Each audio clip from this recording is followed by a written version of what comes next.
I've really set myself an impossible task here, you know, covering the whole history of painting in an hour and a half, the whole history of music in an hour and a half. But let's keep going and see how much we can cover, even though we can't cover it all.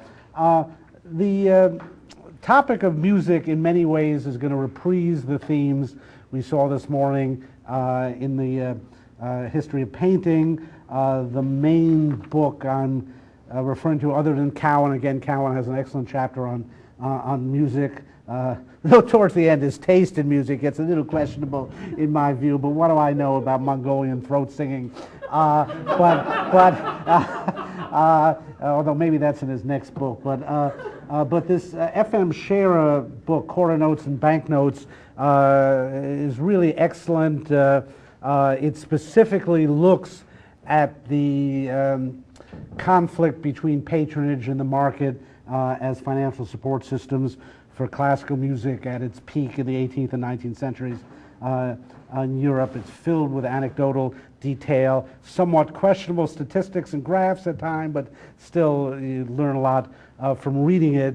And so although I will be covering some of the same ground, it's worth looking at it from the added perspective of the history of music. And one of the curious facts that struck me in trying to put together this day is that in many respects what we think of as the great tradition of European classical music grows out of the exact same areas geographically as the great traditions of European painting.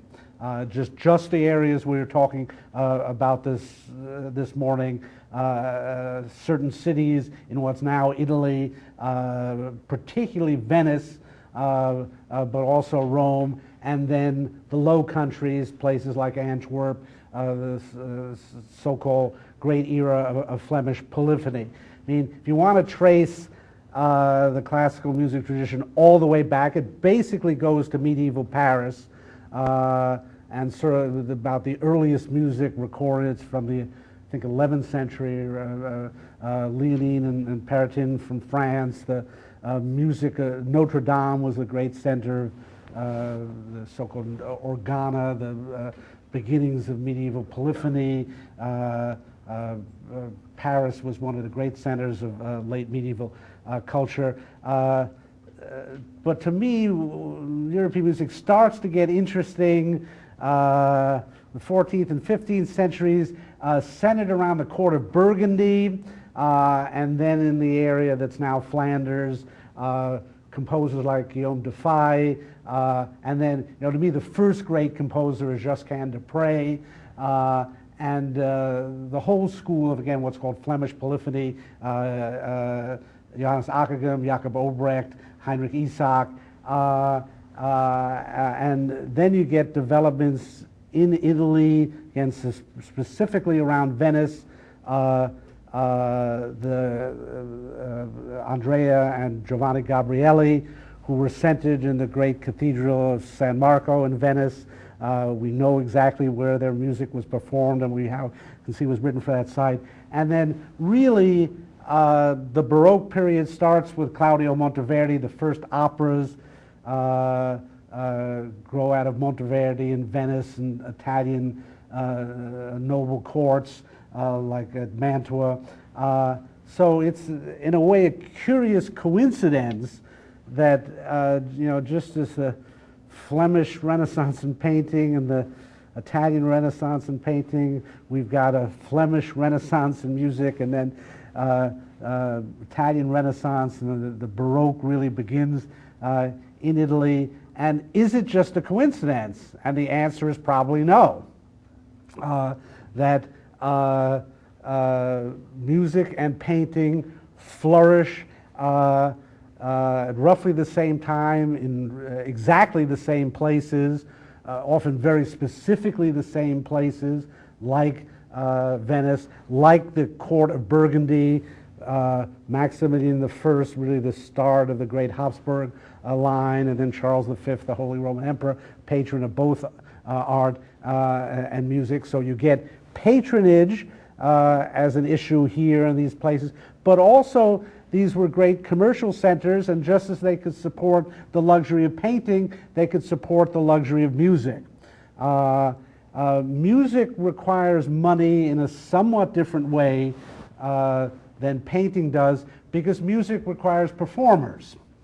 And it is true that these great composers can hear their music in their heads. And we know that even when Beethoven was deaf, he could continue to compose great music, in fact, some of his greatest music. Nevertheless, just about every composer wants to hear his music performed, and that takes money. And very few composers had the money to hire an orchestra of 100 people to get their symphonies staged, or when you get to opera, staging becomes really expensive, and Wagner had to have his operas staged just the way he wanted them, and bankrupted Bavaria as a result over it. So again, although you'd like to say, well, a composer can just sit down and compose any music he wants. In fact, paper was pretty expensive before the 19th century, and even that was an issue. And so there are ways in which just having a commercial society makes the great achievements of classical music possible. Maybe we'll talk a bit about how development of the printing industry facilitated the careers of many composers. So again, you can say we're talking about a necessary condition here. Without a certain state of development of commercial society, the whole tradition of music, as we understand it, would have been impossible. So again, it doesn't seem to be accidental that music should have begun its flourishing in the same places where painting did, and namely in the great commercial centers of late medieval and Renaissance Europe. And let me carry that a bit further and say it was in the nature of these areas that they involved extremely competitive environments, because there was so much diversity there. They were areas of extremely decentralized culture, because what you had was cultures defined by individual cities and individual aristocratic courts, which means there were a lot of sites of culture. What's now Flanders, even let's say what's now Belgium, is pretty small in area. But at this time, we're talking about 14th, 15th, 16th centuries, it had a lot of centers of commerce and a lot of small courts. And so painters, musicians could find lots of places of employment, and the environment was very competitive as a result. Same for Renaissance Italy and its city-states like Florence and Venice. And let me try to make this point by saying some nasty things about France. Anyone from France here? Okay.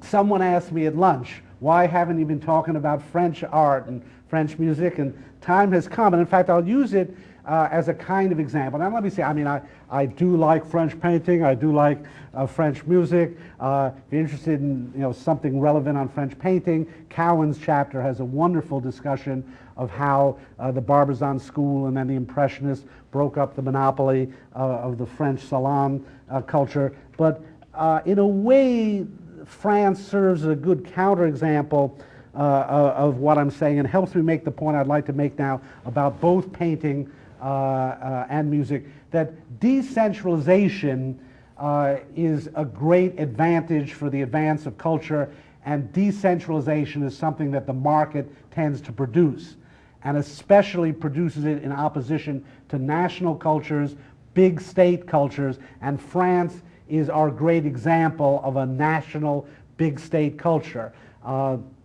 France was really the first nation state to emerge in human history.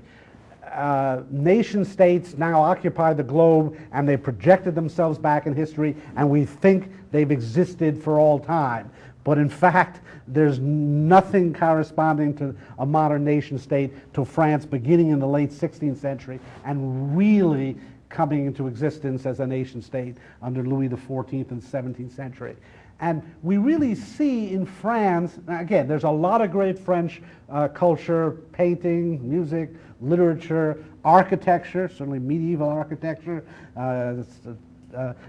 but we see in the case of France what it means to have a national culture, and I'll even say a kind of national cultural policy or arts policy. It's, in fact, when people call for national cultural policy. They really have French institutions in mind. They'd like to Frenchify, let's say, American culture. They have in mind things like the French Academy and the French Salon. Now, what I'm talking about here is the fact that France really is Paris. Paris has a stranglehold over France and over its culture in a way that no city ever has in any other country. Certainly not London in Great Britain, because places like Dublin and Edinburgh over the centuries, and even places like Manchester have been alternate sites of culture. Great Britain maybe is closest to France as a nation state. But it's an interesting point to realize, until the 19th century, there's no Germany, there's no Belgium, there's no Italy. Again, we think, because we look at a map and say there's always been an Italy. But no, Italy's a creation of Garibaldi in the late 19th century. And the same for Germany. Germany is not unified till 1870, and then it's unified under Prussian rule. So for most of European cultural history, Italy is divided into 7 or 8 political units, and sometimes more, like these city-states like Venice and Florence. Germany is just a mess of principalities, duchies, petty kingdoms, I mean sometimes fairly large like Prussia or Bavaria, but all these little states, Saxony, Hesse, Weimar, the Low Countries, what's now Belgium and Holland and Luxembourg were at times split up into 20 different entities, and we should think about the fact that these areas, which let us say were nationally challenged in those days, were unbelievably rich culturally, and arguably richer than the parts of Europe that were nationalized, like France. Now again, I'm not trying to put down French culture totally, but until the 19th century, late 19th century and Impressionism, you really can't match the French achievement in painting with the Flemish achievement. And look how small Flanders is compared to that big France. Or you can't match it against the achievement of Florence or Venice. And it's the same in music. Literature is a different issue. But what I'm saying is, actually in France, you see the disadvantages of a national cultural policy and cultural centralization. So what you see again and again in French history is the effect of Paris having imposed its will on the rest of the country. And one of the great French history is popping up all of that. It's very funny to go to Paris, and here's a monument to this guy, and there's a monument to the guy that deposed that guy, and there's a monument to the guy who deposed that guy, and on, and it's a republic, and it's a monarchy, and it's a republic, it's an empire. It keeps switching. One thing never changes. Paris rules the whole country.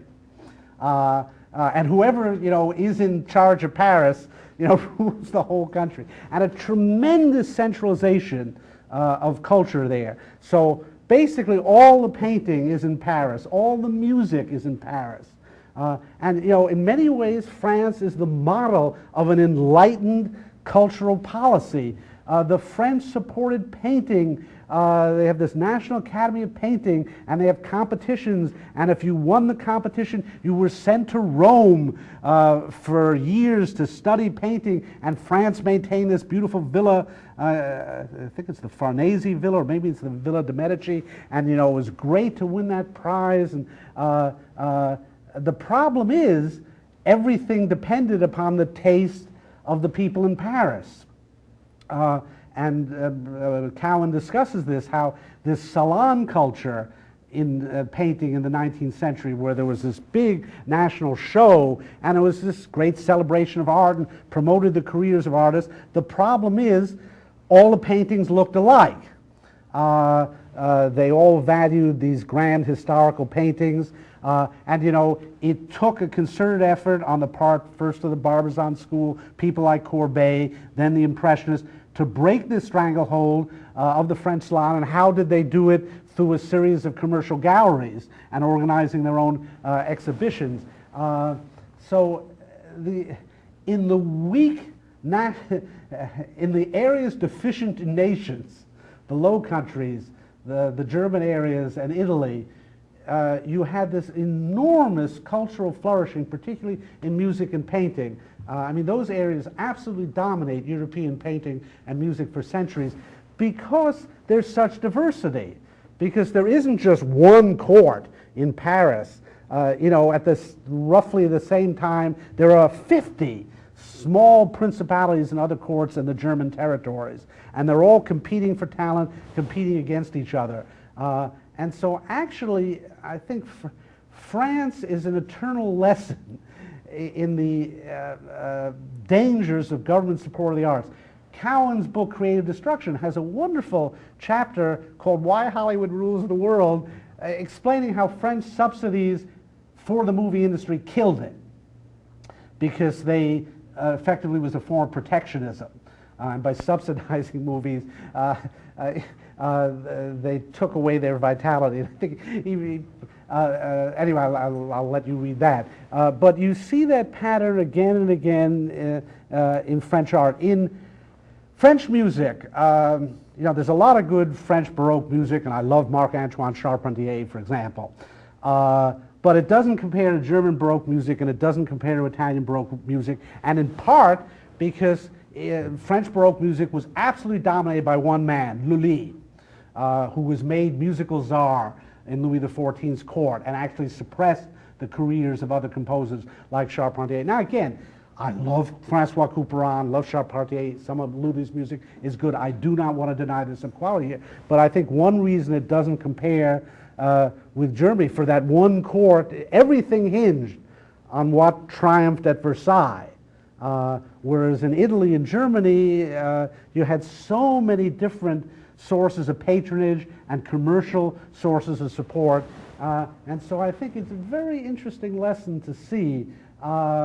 French culture has always, well, since Louis XIV, let's say, who, you know, destroyed the feudal courts around. He brought all the feudal lords to Paris and brought them under his heel, both politically and culturally. And again, in the abstract, there are so many things about French cultural history that people praise, because there does seem to be this effort to develop a national culture and to provide government support. You know, Louis XIV, the Sun King, this great patron of music and painting. And again, I'm not, you know, patronage is good and a lot of great art. In fact, you have to go to the Louvre to see how great French art was in the 16th and 17th centuries, because it's all in that one museum. And there, you know, there's Philippe de Champagne, there's the Lalaine brothers, there's Hyacinthe Rigaud, there's a lot of great French painters. They're not as good as the Italian, Flemish, and German painters or Dutch painters, I feel. And again, they're relatively uniform in style. I mean, all the paintings from that period are either of royal courtiers or of nuns, basically. You have the painting dominated by the Catholic Church as one patron, and the French kings as another patron. So it's a very interesting lesson. Scherer talks about it, the thesis that the essential breakdown of the Holy Roman Empire, which led to this proliferation of courts in the German lands, that's one of the reasons music was so strong in Germany, because you had all these different sources of patronage and all these petty aristocratic courts, and also you had these free cities like Hamburg, Frankfurt, which weren't attached to any kind of aristocratic court, and they developed a kind of middle class market for music. So this is something we're thinking about. We are, because we go to government schools in systems dominated by national governments, we are taught culture in national terms. And again, this was started in France. They're the great exponents of a national culture, but it's been developed around the world. We talk about American culture now, but in fact, the level of understanding culture and of promoting culture should not be national. In a way, it's too big.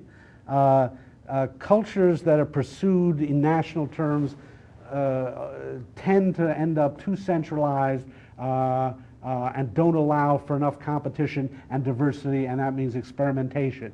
And if we can learn something from studying all these things historically, we can see the countries that were most deficient in national institutions were the most productive culturally. Now again, I'm not, what I'm saying, the things that people look up to, like the French Academy and the French Salon and all these fabulous national institutions they developed, they actually had a limiting effect on French culture, a homogenizing effect and a kind of retarding effect on its progress.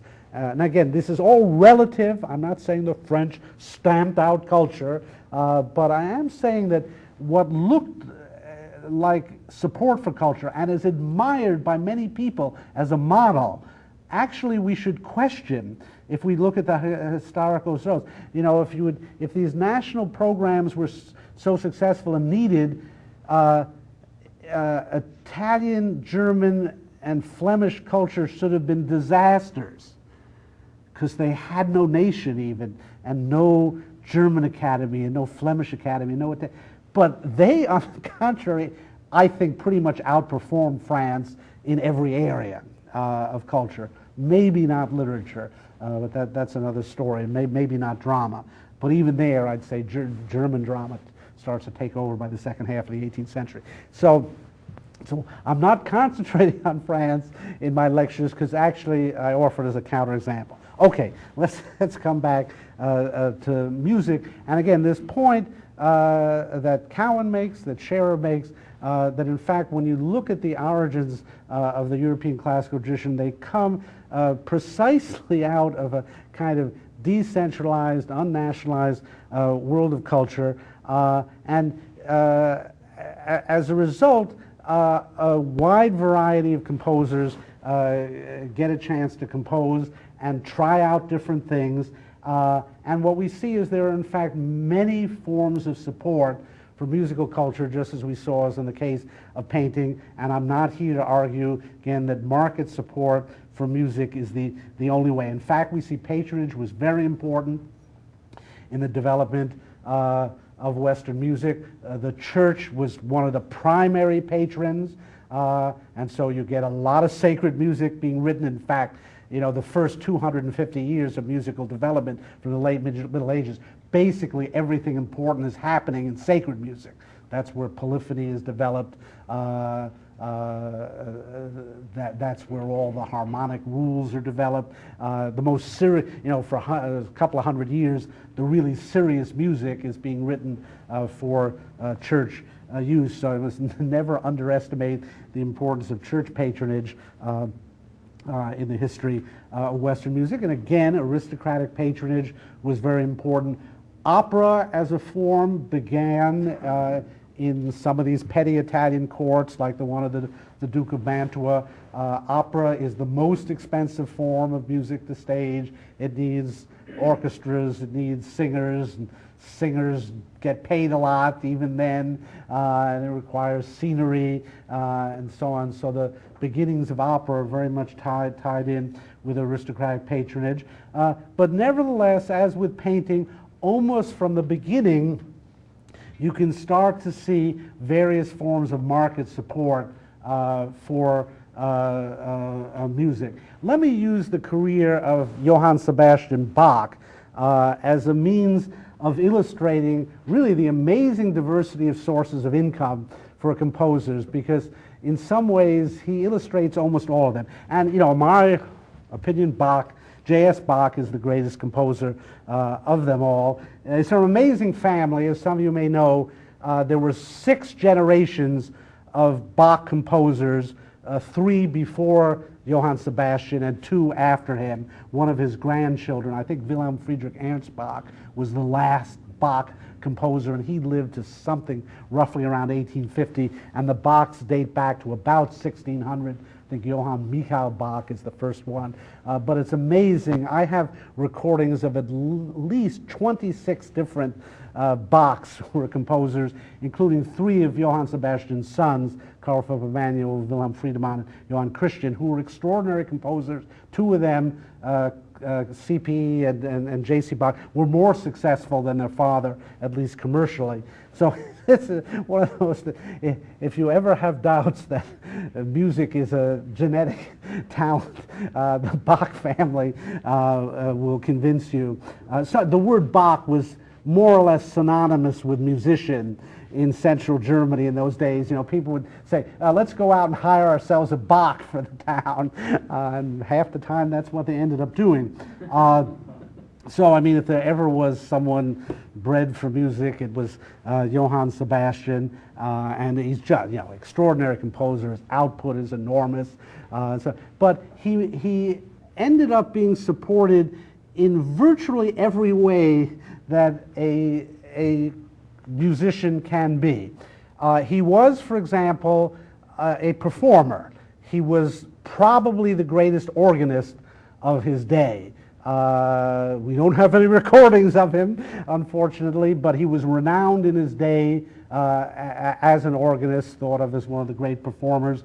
And it's not that I don't think there's any evidence that he gave organ concerts for money, but some of his jobs were essentially as the church organist in some town. And much of, probably,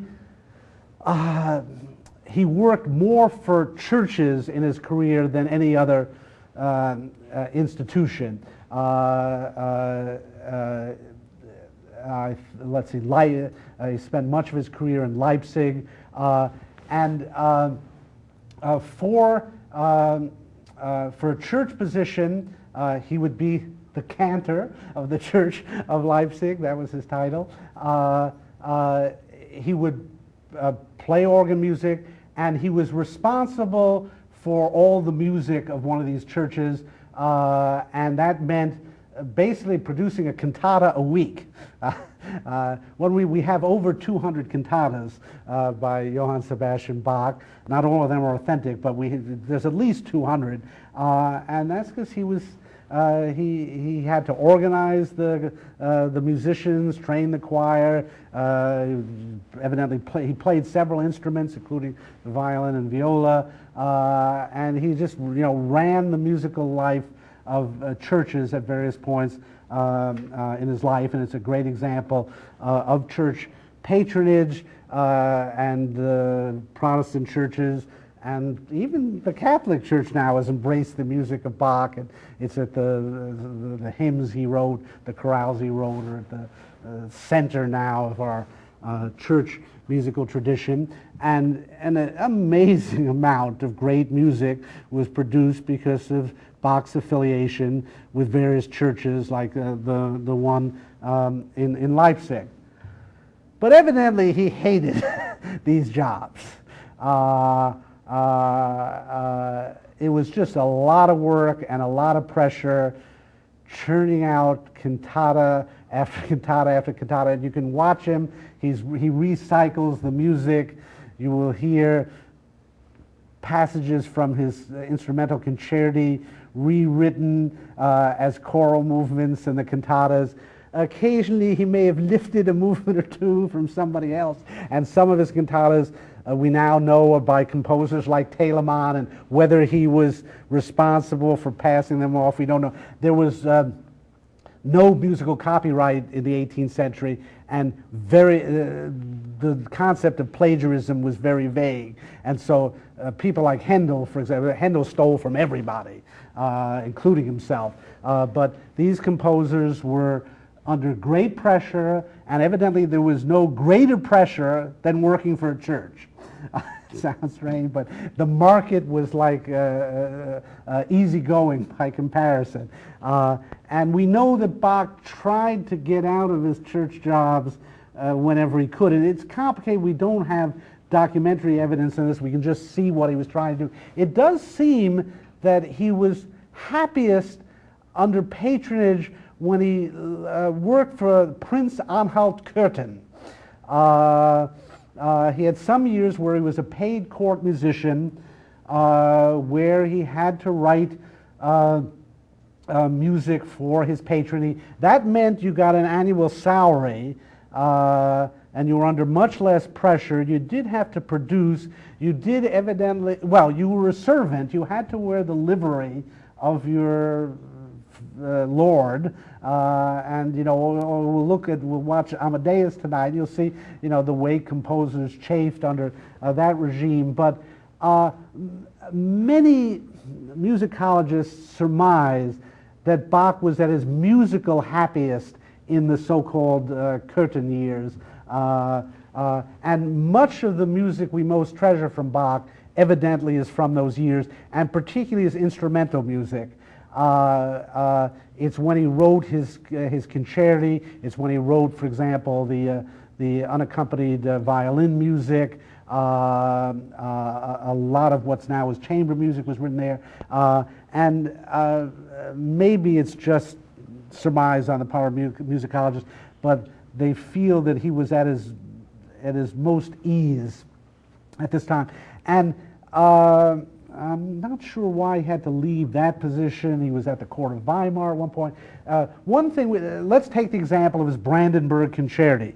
Why are they called the Brandenburg concerti? Well, because he dedicated them to the Margrave of Brandenburg in a desperate hope that he'd get the Margrave of Brandenburg as his patron. Now, we now know that these concerti were at least written earlier. They exist in earlier forms.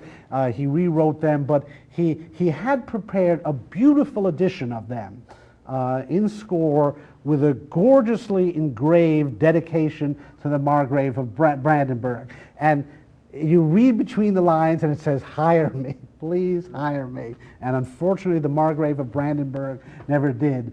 Nobody ever got a greater cultural achievement so cheaply. I mean, we always remember this jerk because of the Brandenburg concerti, and he never gave a penny for them. But at the end of his life, it was an interesting episode. Bach's son, Carl Philipp Emanuel, was court composer for Frederick the Great in Potsdam. And Carl Philipp Emanuel, again, a very talented composer, and in some ways, very important historically because sonata allegro form grows out of what K.P. Bach was writing, and people like Mozart and Beethoven studied his works, and he's very important to the development of the high classical style as you see in Haydn, Mozart. Bach is, it's terrible to say, but J.S. Bach is a kind of musical dead end. He's the culmination of the Baroque. His sons, K.P. and J.C., were the beginning of the classical, and some Mozart's earliest works are piano concerti created out of sonatas by Johann Christian Bach. So it's amazing how important Bach's sons were, and KPE was very successful, got this court position with Frederick the Great, Mr. Enlightened Despot, who had this wonderful court, and loved playing the flute, evidently wrote flute concerti himself in some symphonies, or though we don't know if he was paying someone to write them, to put his name on them. But it's a curious thing, K.P. Bach wrote a lot of flute concerti. And there you see the situation in patronage. Your patron is Frederick the Great. He loves the flute. You write a lot of flute sonatas and flute concerti. You get a lot of money from him. You get to live at Potsdam in the court, but there's a price you pay. But it's interesting, within a few years of Bach's death, KPE, who in private referred to his dad as that old Whig, because he thought of his father really backward, writing this Baroque music when nobody else was anymore. He invited his father to Potsdam to meet Frederick the Great, and Frederick had just bought some pianos, among the first pianos ever built. The one time Bach ever saw a piano, we think, was on this occasion, and it's like a scene out of Amadeus. Frederick had written the theme himself, what Bach went on to call the royal theme, and he gave it to Bach, and he said, "I hear you're a good improviser. Do me a 3-part fugue right now with this theme." Technically, it was something called a ricercare, but it's really a fugue, and Bach, who really was a great improviser, sat down and he played it. And then Frederick, you know, it's almost like gymnastics. Frederick said, okay, you did a 3-part, how about a 6-part fugue? And Bach actually said, I can't improvise a 6-part fugue on a single keyboard. I only got 2 hands. And he said, it'll take me some time. And he went home and produced something called the Musical Offering, which is dedicated to Frederick the Great. And it's one of the absolute sublimest peaks of music. It's as great as the art of the fugue. It consists of that 3-part ricercare, a 6-part ricercare, a 4-movement trio sonata featuring a flute. Bach knows who he's writing for. And then these amazing canons where the theme is played forwards, backwards, upside down, augmented, you name it. And it's absolutely the pinnacle of Bach's genius as a writer of counterpoint. Whereas at the same time, the trio sonata is in the style of his sons and is looking forward. And it's like he's showing, yeah, they think they're so great now, an old wig, but I can write this stuff as well as anybody. So the work is at once incredibly backward-looking, almost to the Renaissance in its polyphony, and forward-looking, part of the Rococo style, and leading to the classical. It's an astounding work. And Bach sends it to Frederick, no, nothing back in the mail. Not even a free piano, I think. I forget if he got a couple of florins or something, but I think that was a dead end. But again, it's significant to see that, you know, we think of Bach as this great spiritual composer. He's the greatest composer of sacred music and musically the greatest servant of the church ever. And yet, you know, when aristocratic patronage was available, he went for it and indeed seems to have coveted it at times. Now, the other source of income, though, was fairly minor in his case, but became significant for other composers, is sheet music. That is, it's in the 18th century that printers solved the problem of printing musical notation. It's not that easy, actually. It's a little more complicated than setting letters and so on. But once, you know, here's another case where capitalist technological developments facilitated an artistic development. Once printers had solved the problem of how to mass produce musical notation, you could start to sell sheet music to people. And Amsterdam was one of the centers of this.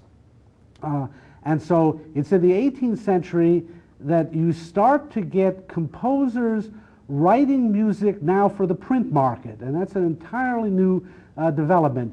Some early examples of the Italian Baroque are Corelli's Opus 6 and Vivaldi's Opus 3. Vivaldi's Opus 3, L'Estro Armonico, which is one of the great set of Baroque concerti, beloved by Bach. He loved it, so he took the Opus 3 number 8 and turned it into an organ concerto, and the same with the Opus 3 number 11 by Vivaldi. Bach loved Vivaldi. And in fact, you can actually see the point in Bach's career when he discovers Vivaldi, and Bach's music gets much better, much tighter. It's hard to believe that Bach had to learn from anybody, but as, you can see the point where he discovers Vivaldi and suddenly his music becomes more dramatic and more intense. But anyway, Vivaldi was one of the first successful people in getting his music published, again, in Amsterdam. It's interesting how international it is, this Venetian composer getting his music published in Amsterdam. Again, Corelli's Opus 6 of concerti. These were very popular. Other composers would buy them and steal from them. And see, this is a new development. A composer used to be restricted basically to the town he lived in, and he had to make his money from the local court or the local church. Now you could actually sell your music. Now there's a great deal of Bach's music was printed in his lifetime. He didn't have any bestsellers the way people like Mozart were soon to do. But a lot of his keyboard music was printed in his lifetime. It seems as if he saw it as educational. And you know, to this day, when you're taking piano lessons, you know, you play the English suites of Bach, and they're still selling that sheet music for that reason. And he does seem to have I'm sure the very last thing he was working on was his Art of the Fugue, which he was having prepared in a printed edition, but evidently died before it could be completed. There's a big dispute now among musicologists who claim he stopped working on it several years before his death. Anyway, but we do see in Bach this encounter with printed music. Now, one other way that composers earned money was as teachers, as music teachers.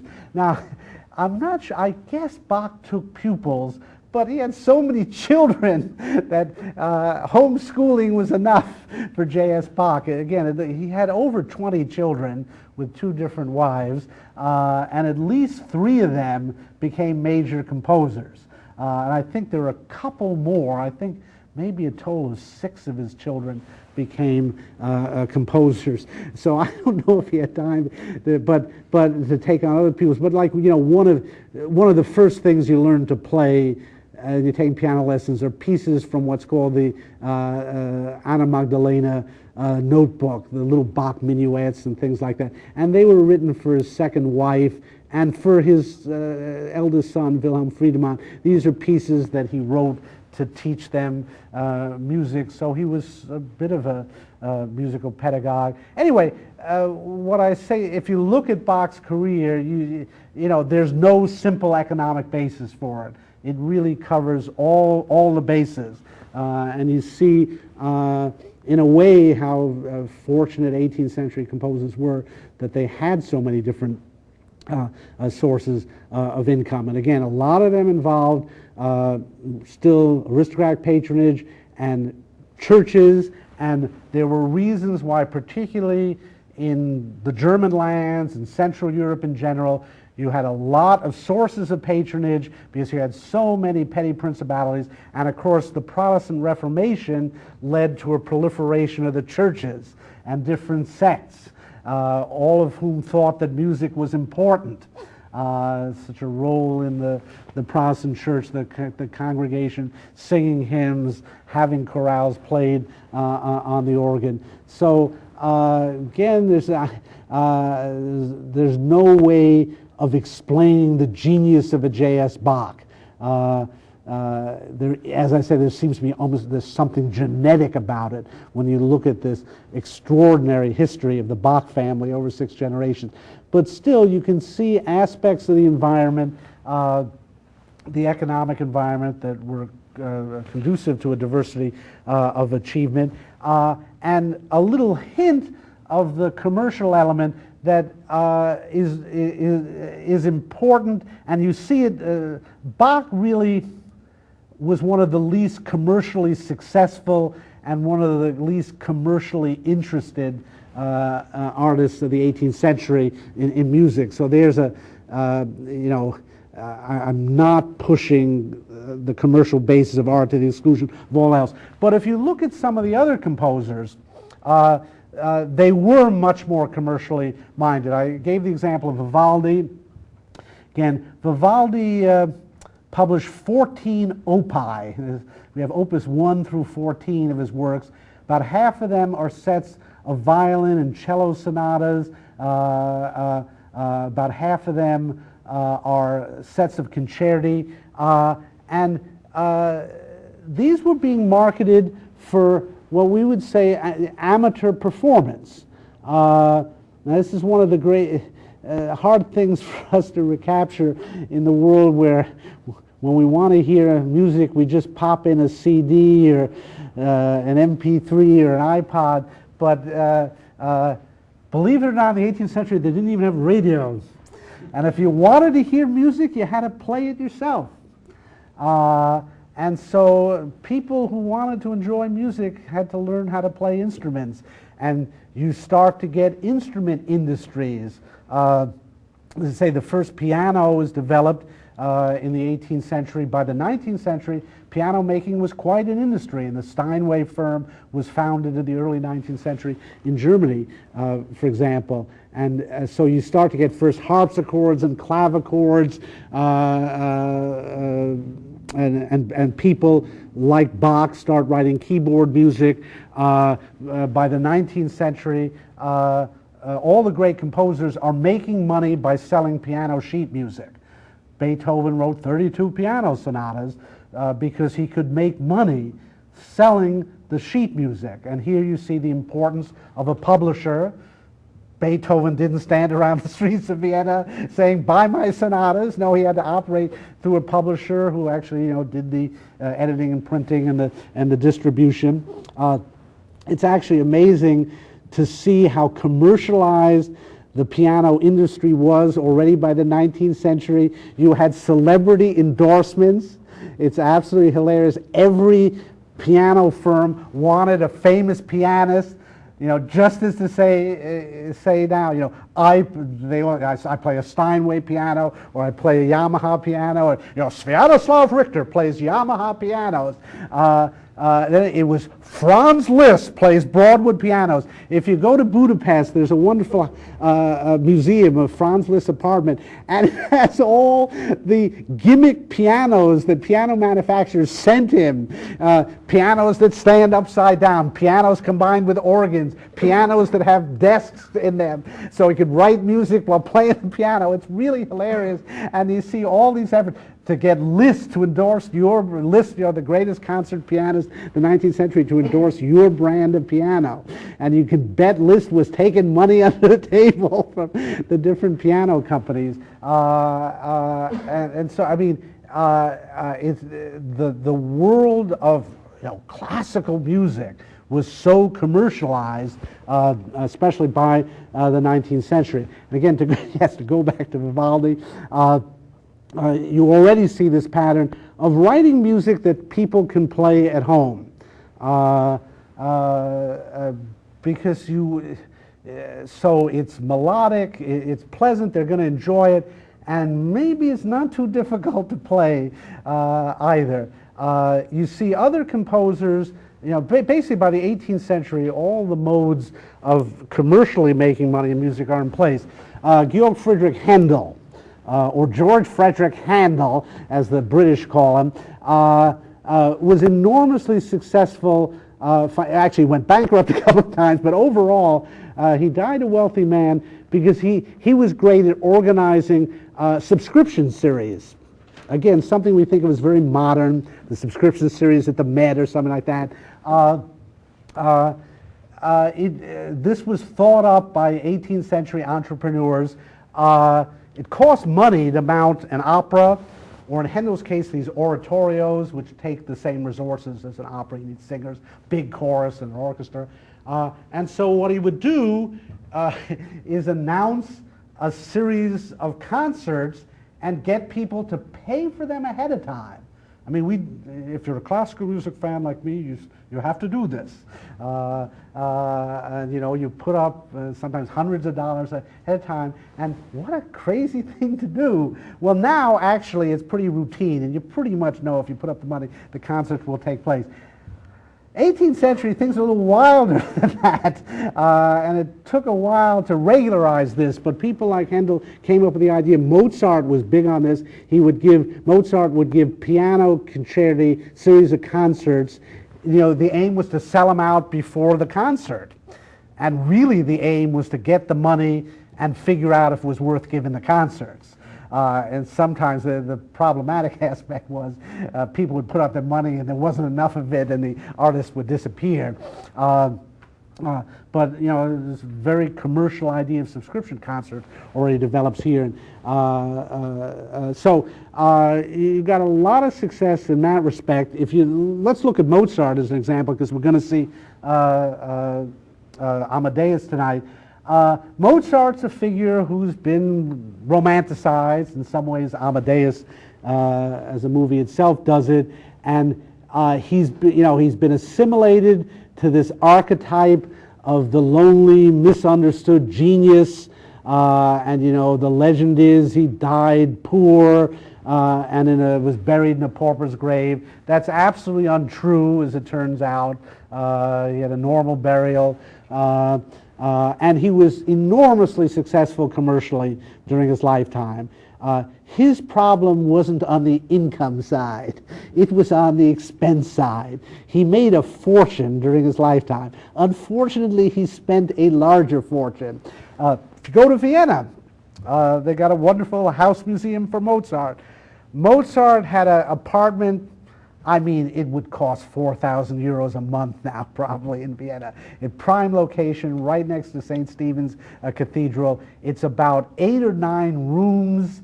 It has a billiard room. I mean, it's a spectacularly beautiful apartment. You'd kill for it now. Absolute downtown of Vienna, 2 blocks from the St. Stephen's subway station. Quadruple exposure, it's around an atrium, it's a beautiful apartment. It was the most expensive one he ever rented. It's called the Figaro House because this is what he rented at the time he was writing Marriage of Figaro. So he wasn't living in some little attic somewhere, you know, and it had rooms for his servants, even had room for his father to stay there a while. So he was living very well, I mean, they actually have figures on this. At this peak, this is in the 1780s. He was making, I think it was like he was making 3 times as much as Haydn and something like 6 times as much as a government bureaucratic official of a decent rank. Again, it's silly to quote it in thalers or whatever. It means nothing.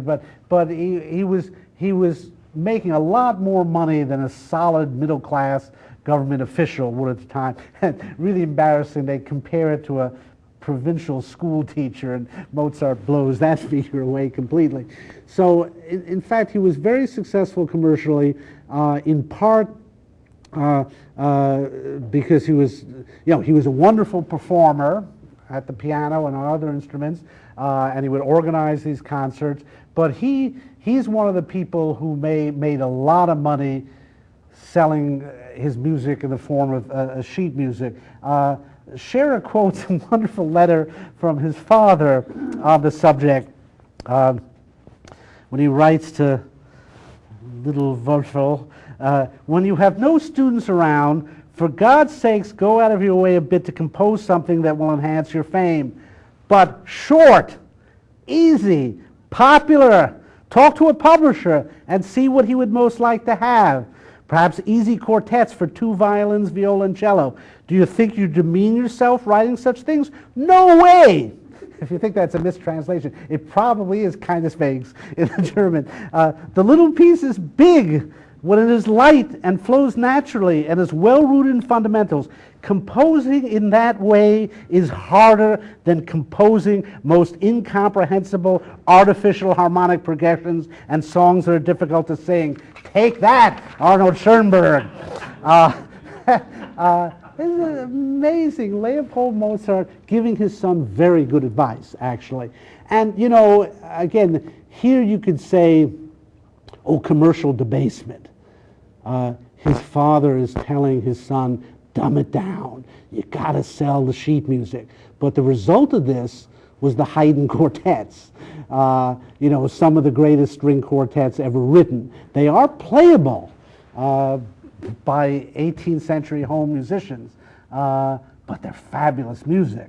And so, I mean, the thing that Leopold realized was his son could be commercial and be a great artist, and that's true of, you know, so much. I mean, it's the genius of Mozart that he can write music that average people can play. I'm talking about his piano sonatas now, certainly the piano trios, all of his quartets really, and certainly the ones up to about 19, and his flute sonatas, violin sonatas. I mean, this is often sublime music, but you know, amateurs can play them, you know, not as well as great performers, but we must understand that we have this notion that classical music is written to be performed in concert halls by these incredibly well-trained, perfect artists. Up through 1850, there weren't things like chamber music recitals and very few piano recitals. You were writing this music so you could sell the sheet music to average households in Vienna where everybody had a piano, and you formed a quartet out of your family, mom, dad, and the two kids. There's the string quartet for you right there. Composers earn substantial amount of their income, and these people like Haydn, Mozart, Beethoven, composing the kind of music that could be played at home. Now it gets complicated. In Beethoven's case, Beethoven pushed the limits, and it's true that his late piano sonatas, especially number 29, the Hammerklavier, even the greatest piano virtuosos can barely play it. I mean, it really takes someone like Sviatoslav Richter or Emil Gilels to play the Hammerklavier comfortably. And there are great artists like Arthur Schnabel, whose recordings of the Hammerklavier is a mess because he can't really handle it. Beethoven's publisher started saying, "What are you doing, Ludwig? Nobody can play this thing." And he said, "What do you say?" No, it is possible, one aspect, that he's deaf at this point and maybe not thinking so much about how it's going to sound. But it is true that you see, and again, Beethoven is fed up with this system. Again, going back to the point we made about Goya, I don't want to say that all these composers were thrilled with this commercial system. Most of them exploited it, made money off it. What you do see is them pushing the limits, and late Beethoven is famous for pushing the limits. His late string quartets were considered unplayable until well into the 20th century.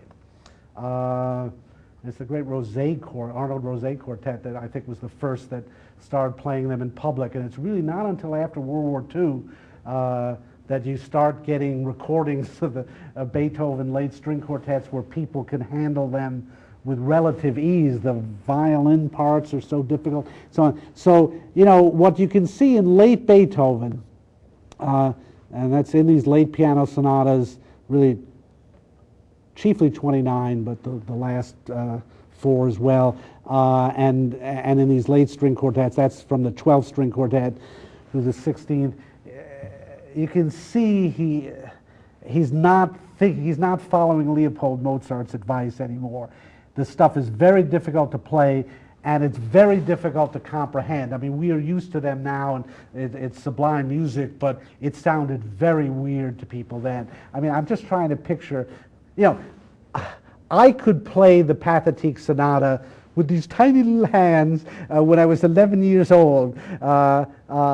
Terribly, mind you, but I could get through this. That was like the culmination of my piano lessons, that I got through the Pathétique, and the opening movement of the Moonlight Sonata. Anybody can play. And I'm trying to think the poor people who, the latest Beethoven sonatas are out. Oh, it'll be so thrilling to run through them. Oh, let's get this one, the 29th. It sounds, and I went home. Again, we can see that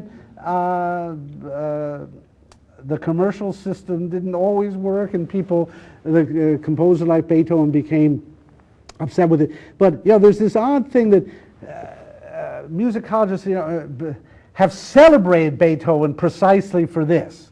It's really what happened in 20th century music in some ways begins with the cult of late Beethoven, and the idea. I want to say that this music is great in spite of being difficult, but the 20th century myth has been that this music is great because it is difficult. I want to go back to the greatest music teacher ever, Leopold Mozart, and his line that composing that way is harder than composing most incomprehensible artificial harmonic progressions and songs that are difficult to sing. So the genius of Mozart was that he could write music that looks simple but that's deeply profound. And again, I don't want to criticize late Beethoven because I love the late piano sonatas and the late quartets. I think they've been overpraised and are the origin of this Schoenberg idea that only difficult and incomprehensible music is good. In that sense, they've had a bad effect. But again, I don't want to be put in a position of saying I don't like that music, particularly like the Opus 135 quartet and the opening movement of the Opus 131, the 14th. But, you know, the middle quartets, they ain't so bad, especially the Opus 59, number 1. So we shouldn't forget that a lot of Beethoven's music fit into his day. You know, Haydn thought of him as the next Mozart. And much of Beethoven's early career was modeled on Mozart. He gave public concerts. He was an improviser like Mozart. This is something we forget, the great art of 18th century improvisation. Mentioned it in Bach. To the end of his life, people thought of him as an improviser. He really was, you know, like one of these comedy troupes. The Second City would say, "Give me a theme," and someone would give him a theme, and then he'd say, you know, "How do you want it played? Crab cannon or not?" And then he'd just come up with, this is Bach, and then Mozart and Beethoven were the same way. The Beethoven choral fantasia for piano and chorus, they think that's the closest we have, the opening piano part to that, to what Beethoven sounded like as an improviser, and it's absolutely spectacular. And you know, their ability to do variations, we'll see it in Amadeus, the great scene when Mozart takes the theme from Salieri and transforms it into a theme from what became the Marriage of Figaro. So Beethoven in many ways was a performer, just like Mozart before him. In many ways, he cultivated a market and was very successful. He sought out patronage, some aristocratic patronage, just as Mozart did. But much of his career was market-based, and we see that. Scherer has some marvelous quotes from a number of composers to show let me put it delicately, they were not indifferent to monetary considerations. Here's something Beethoven wrote to a friend. "My compositions are bringing a goodly sum. Also, for every work I have 6, 7 publishers, and if I choose even more, they do not bargain with me, I demand and they pay." And there it is. As I was saying in painting, music became a seller's market. If you were Beethoven, if you were Mozart, if you were Haydn, there was a sufficient market out there that they could name their terms. Now here's a beautiful quote from Chopin. Poor consumptive Chopin, the delicate flower of the piano salon, everyone's image of the frail, ethereal artist, and he was. And you know, his nocturnes are the most sublime, delicate piano music ever written. And here he is giving instructions to his agent, dealing with the publisher. And this is Pleyel, the famous French firm of Pleyel. If Pleyel makes any difficulties, go to Schlesinger and tell him I'll give him the Ballade for France and England for 800 francs, and the Polonaises for France, England, and Germany for 1,500. If that frightens him, suggest 1,400, 1,300, or even 1,200. That's Chopin saying that. And then Verdi, with his operatic flair, utterly unashamed of anything, writing about his love for England. And they pay so much money! Oh, if I could stay here a couple of years, I should like to carry off a sackful of this blessed money. Rossini made even more money off his operas, but opera composing was a huge commercial enterprise in the 19th century. This is all from Scherer. He documents this very well, the interest of composers in the financial aspect of the work. And you see it in the development of performing careers. Now, it's interesting that then as now the big money was in performing, and the artists made more than the composers. You see it even in rock music now. The big money is in the stage shows. It's just unbelievable how much money they take in on their road shows. But you see it, I mean, right now it's grotesque. There's no opera composer that makes anything comparable to what an opera star makes. The opera stars are pulling in $100,000 a performance. Most opera composers don't earn that in a year. It has something to do with the kind of operas they write. But it's interesting. Scherer documents this. The opera stars in the 18th century made much more money than the composers. Again, they could make more for one night's performance than a composer could make in a year. The performer makes the real contact with the audience, and people really pay to see great performers, and it was true even then. So people like Mozart and Beethoven courted careers as performers and were reasonably successful. Haydn, I don't think ever, he wasn't a virtuoso. I don't think he performed in public, but in his case, for example, much of his career, he worked for Prince Esterházy, one of the great families in the Austro-Hungarian Empire, and he was quite successful, wrote many symphonies. That's interesting. Prince Esterházy liked an instrument called the baritone, which is a kind of weird stringed instrument with frets on it. It actually has a very distinctive sound. Haydn, I think, wrote 101 trios for this instrument because, again, the prince liked it. And he eventually got fed up with working in the Esterházy court, and he linked up with a concert impresario named Salomon in London, who set up concerts that Haydn would write symphonies for London, and Haydn made a fortune at that. They're called the London Symphonies, or as were often called the Salomon Symphonies, and I think it's a nice tribute to this impresario who made them possible that we should call them the Salomon Symphonies. But London Symphonies is good too, because it suggests this commercial market of London is what it made possible. And these are in many respects Haydn's greatest symphonies. These are the last 12, 88, well no, it would be 92 through 104.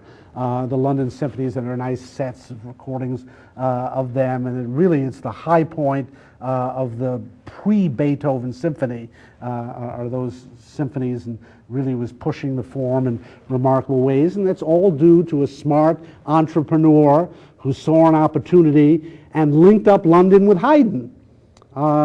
If Salomon doesn't work here, serve as a cultural middleman, there's no meeting and there's no last 12 symphonies of Haydn. And also they saw that Haydn could cash in on the market Handel had created for oratorios, and so Haydn wrote his seasons for the English audience. Scherer points out that, again, composers, they wanted to compose their own music and follow the inner logic of their musical destiny, but every once in a while they saw a commercial opportunity. Beethoven set Scottish folk songs to music. I mean, it's one of the weirdest things in his body of work, because there was a market for it, and some publishers said, you can make some quick money if you'll set these songs to music. We'll sell them to the Scottish, and we'll package them with kilts, and it'll be a great deal. And he did it. Brahms, who was one of the, who actually is personally my favorite composer. Bach's the greatest composer, but I love Brahms's music more than anybody's. And a man who didn't feel comfortable performing in public, even though he was probably the greatest pianist of his day, and gave up a concert career, and really, destroyed evidently about 3/4 of the music he wrote, even though it probably was very good, but he had such high standards and felt in such competition with Beethoven. But even Brahms, wrote those Hungarian dances that are just one tiny step above gypsy music, and in fact he loved gypsy music, and it appears in the last movement of his violin concerto, and so even Brahms, didn't pass up every opportunity to make a buck. And it's then in the 19th century that we get the first superstar performers among instrumentalists. There are superstar singers in the 18th century. Some of them were these castrati, and there was that film made about Farinelli, the good illustration of the power and the wealth and fame of some of the 18th century opera singers, but it's Paganini on the violin and Liszt on the piano who become really the first superstar concert performers. Liszt especially. I mean, Liszt was I don't use the word superstar lightly, but he was a pan-European phenomenon. And I mean, it's just, just like Elvis. People fainted at his concerts. Women threw themselves at him. Liszt had all these groups. Actually, there's a very bizarre film by Ken Russell. Well, all films by Ken Russell are bizarre, but called Listomania, where Roger Daltrey of The Who plays Franz Liszt. Is quite accurate in spirit, I think, to the truth about Liszt. And he made a fortune concertizing around Europe. To his credit, he gave much of it away. He was a very philanthropic man and helped young composers. And he became religious in his later life and gave a lot of his money to the church. So the commercial mindedness of these composers doesn't preclude their being charitable at time and often supporting other composers.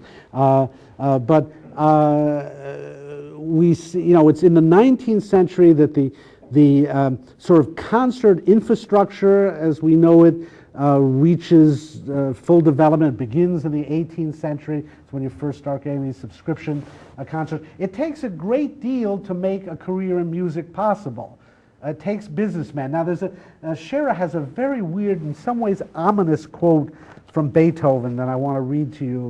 Really struck me. Beethoven writes, "I do not understand any other money than Viennese ducats. How many Thaler and Gulden that makes is no affair of mine, for I'm a bad businessman and reckoner." It's kind of sad, it's like he's longing for the days of the euro. He's having trouble as a businessman dealing with the fact that people are offering fees in different currencies, and he's saying, I can't work it out.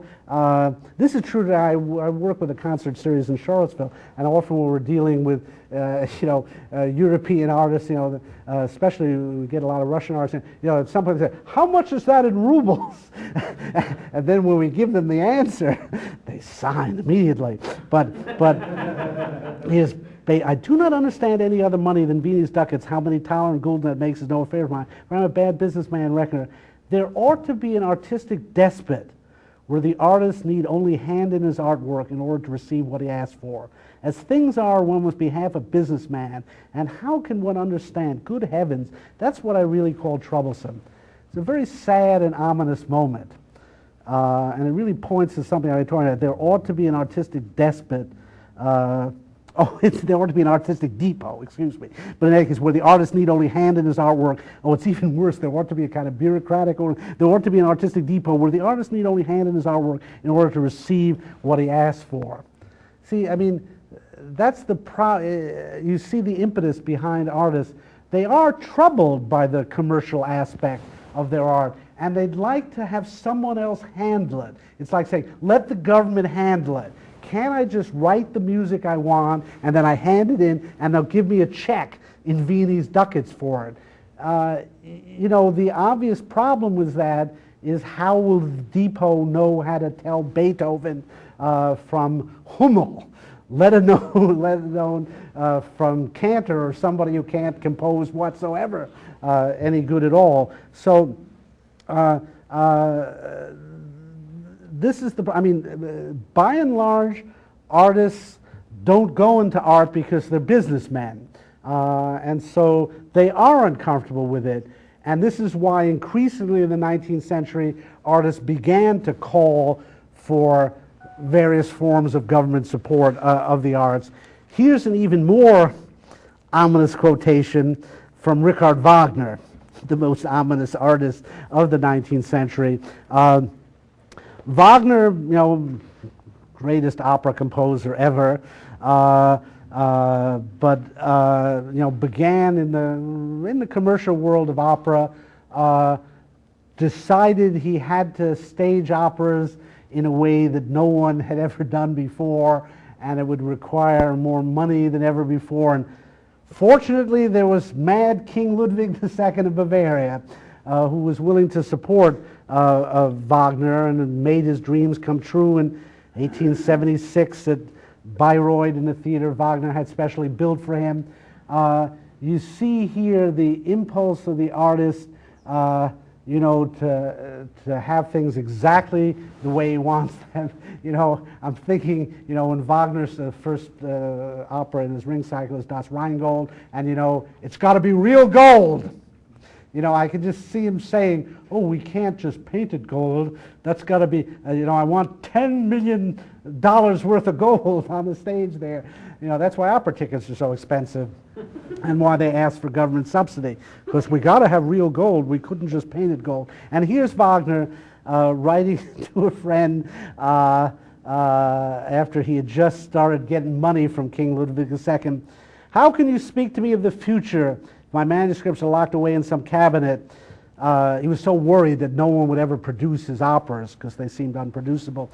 Who will produce the works of art that only I, with the help of friendly spirits, can create? I'm differently constituted. I have sensitive nerves. I must have beauty, splendor, and light.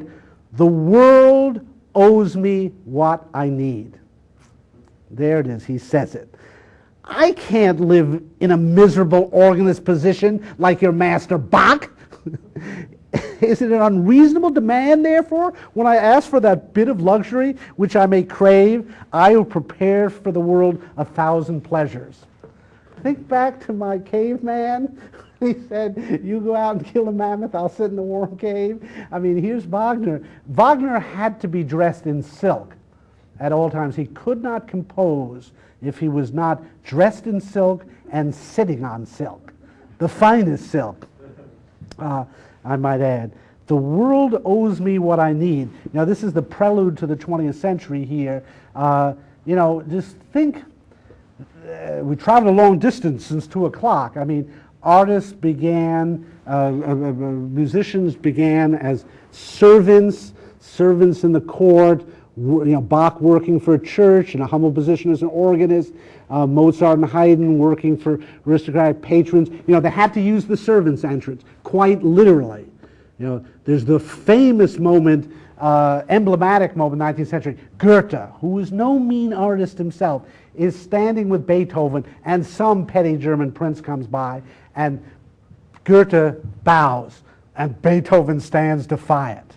I don't bow to anyone. And Goethe, who was as great an artist as Beethoven, he can still bow to a German prince, but Beethoven can't. And the logical consequence of that now is Wagner saying the world owes me a living, and we'll see what consequences that has for the 20th century. So this very brief history of music really, gives some sense, again, of the full range and complexity of the interrelation between economics and cultural production, in this case music. And again, the market economy can't claim all the credit, but as Scherer documents, it deserves roughly 50% of the credit between 1750 and 1850.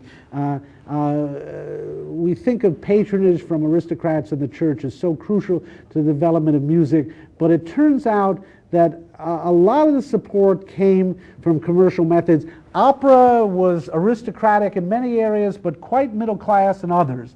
The free cities in Germany, which had no aristocratic courts, places like Hamburg and Frankfurt, developed opera already in the middle of the 18th century.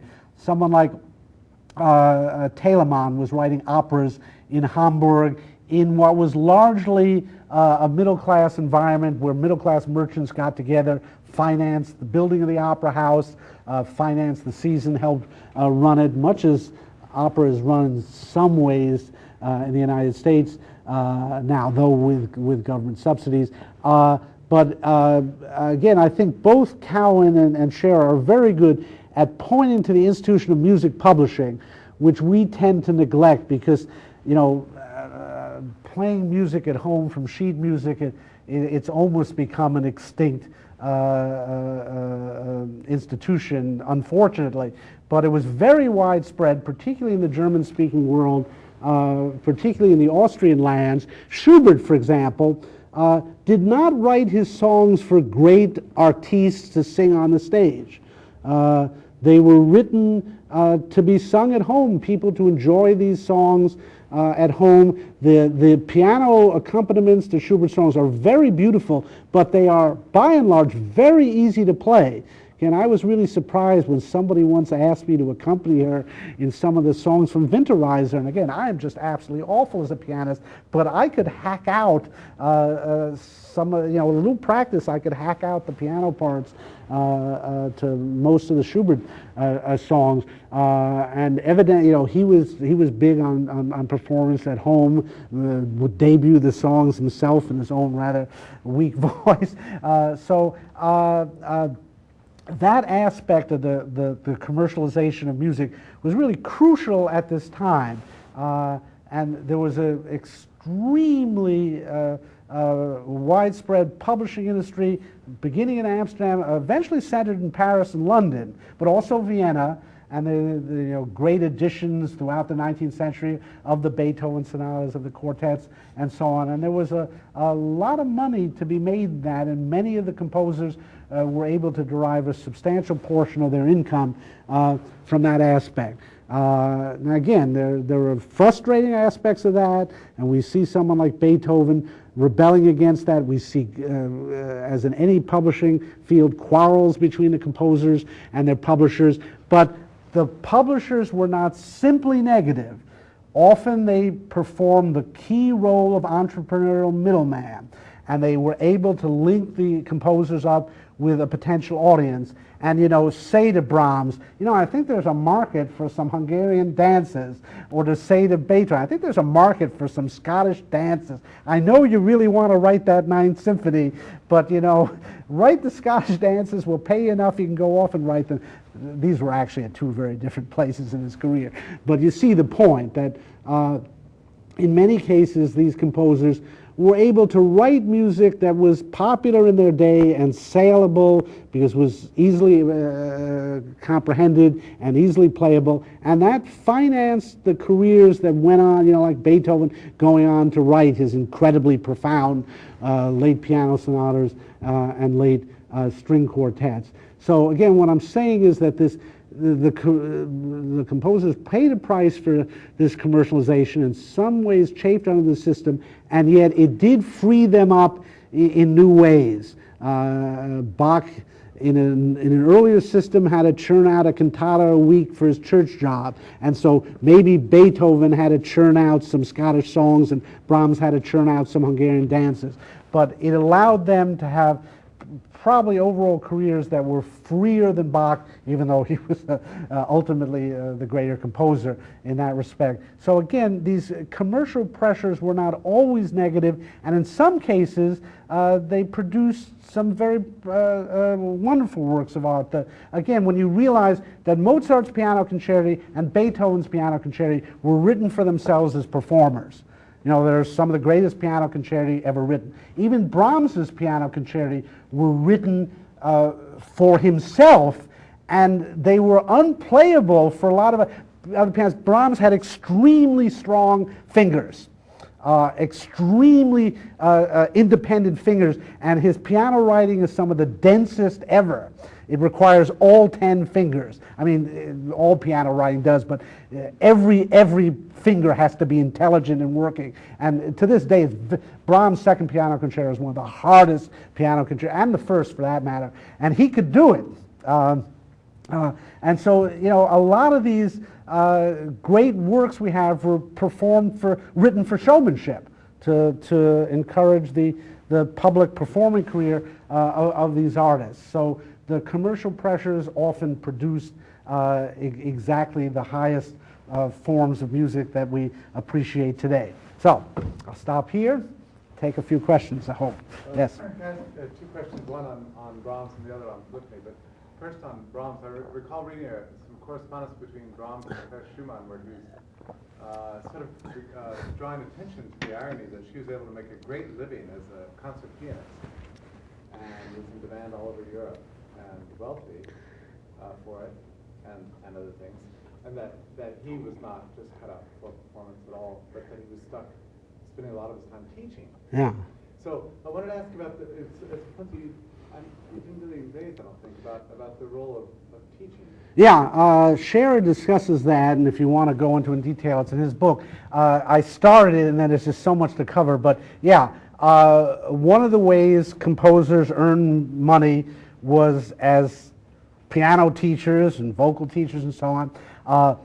And it's a complicated matter because it becomes a combination of commerce and patronage again, because in many cases the best teaching jobs was like the tutor to the crown prince of wherever, or the crown princess. And you'll see that in the Amadeus, and it's one of the aspects of Mozart's career, that he earned a lot of money giving various kinds of musical lessons, composition lessons, performance lessons. He was always hoping to get the big paying jobs, which were tutoring, children from the royal family, little Habsburg princes and princesses. And so it was actually a substantial part of his income came from that. It was very frustrating. Maybe the most frustrating aspect, the most frustrating way to earn a living would be piano teaching, and especially to royal families, where you can't slap the Habsburg princess. But it's interesting in his it is interesting that with all these pupil relations were very important to these 18th and even the 19th century composers. But many of them gave lessons for free when they saw talent. Mozart gave Hummel. I made a snide remark about Hummel, but it's only by the standards of Mozart and Beethoven that his music appears to be second rate. But if you've never heard Hummel's piano concerti, for example, you're in for a surprise. They really, in some ways, sound like the Beethoven concerti. They're a little lighter. But anyway, Mozart took in Hummel for free. He actually had him live in his house for a couple of years because he thought he was such a talent and he wanted to encourage him. And that's, of course, true with Haydn and Mozart, and then Haydn and Beethoven. Liszt gave lessons for free for most of his life. And there's most of the great pianists from the late 19th and early 20th century were Liszt pupils or pupils of Liszt. And so, it's again an aspect. I've been trying to stress that there is a commercial aspect to these artists, so we get away from this over-idealized romantic notion that they're unconcerned about money.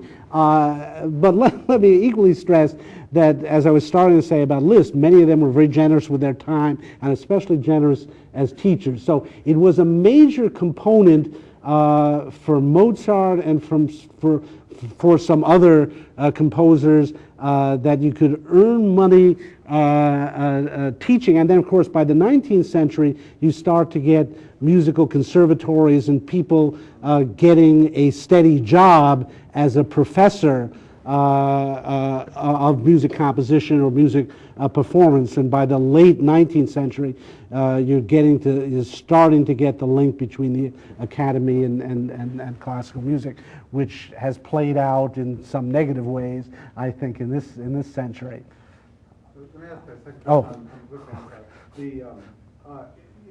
there's times when you hear something wonderful about Dascan, you wonder if music has been on a steady decline for 500 years.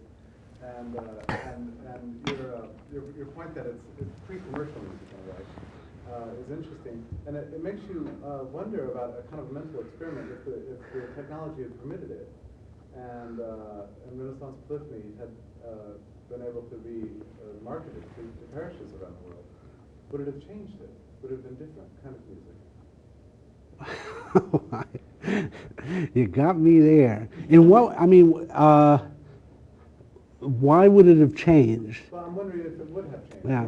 It seems like there's a global marketplace available for these guys, like Austrian, Vittoria, and Toscana. There's potentially a global marketplace. But they couldn't access it because. Yeah, and of course the irony, and now they have access to it. I mean, these guys, Palestrina, because of the support of the Catholic Church, there's a continuity. It's always being performed in the Sistine Chapel and so on. But a guy like Josquin des Prez, who is just a staggeringly great composer, you know, one of the greatest composers of all time. I'm guessing even some of you haven't heard of him. And he completely disappeared and was resurrected in the 1950s by one of my heroes, Noah Greenberg, a pioneer in the original instruments movement, and recorded the Missa Pange Lingua in the 60s. It's still the best recording I've ever made. And so, yeah, Josquin has had the last laugh now. He's heard all over the world. And that Tallis Scholars recording of the Pange Lingua, you know, is a Grammy winner. And, you know, so more people have heard Josquin in the past 50 years than in all of human history, and certainly than in his own day. And it is a kind of strange footnote to his career and other careers from the period that this, capitalist development, recorded music, and the ways of spreading it have rescued these figures of the past. Something that seemed inconceivable in 1900. When I venture to say that many of the great musicologists in the world had never heard a piece by, they had heard of Josquin, but they'd never heard it.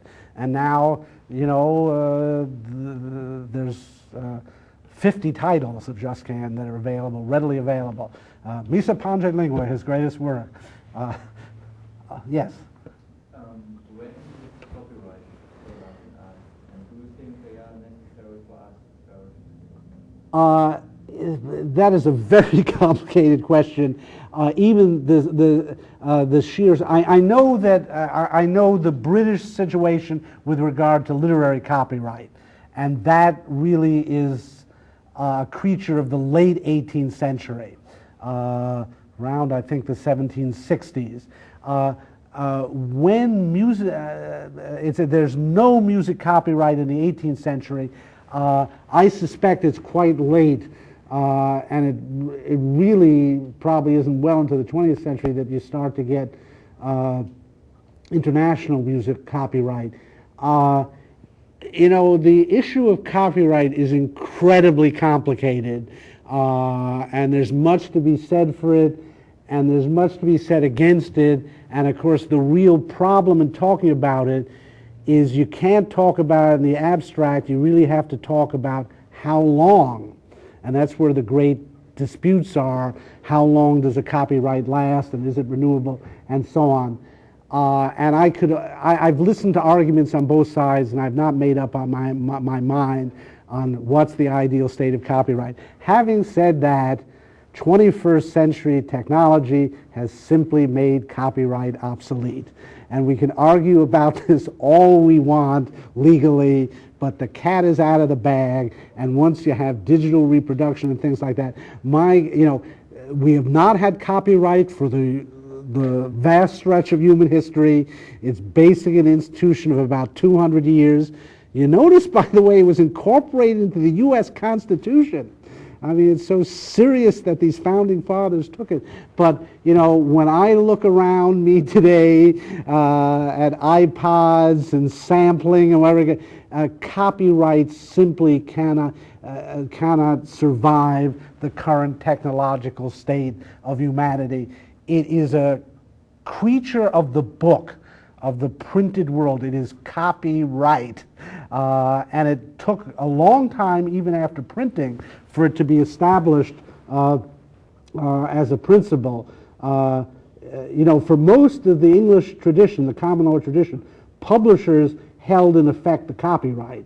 It was a right, and it was interesting when Parliament established what basically the principles of what we think of as copyright. English common law judges tried to overrule it for years. So anyway, copyright's one of those things that we think of as eternal. It's part of the Ten Commandments. It goes back to the creation of the world. It has a rather brief history, and I think it's going to be very brief from now on. I just don't see how, with current technologies, people can continue to enforce copyright. But don't tell ASCAP that I said that. So I'd be shot.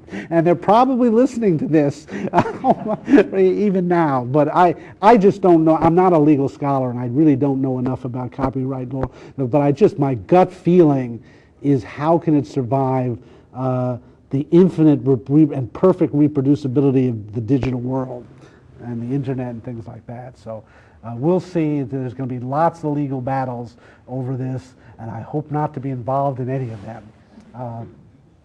But I'll just say it's interesting. The book Economy of Literary Form that I said, that has some very good stuff on the history of copyright, and Mark Rose has a very good book called Authors and Owners on it.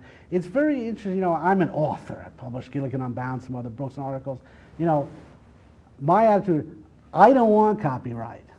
I make so little off my books that I don't care. And what I want is publicity. I want people to read my books. Let them have them for free. I mean, that's it's odd. Most authors actually don't have an interest in copyright. They don't realize it. They're going to make a pittance off their copyright.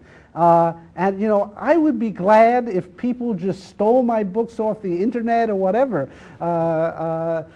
So it is odd. The issue of copyright is much more complicated than people think. And Lee Erickson, yeah, that book.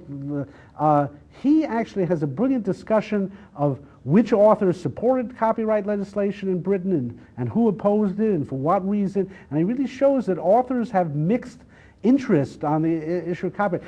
I often feel like telling people, yeah, plagiarize my work. I just want to get it out there. Not so much that I want credit for it or money off it. I just like people to hear my stuff.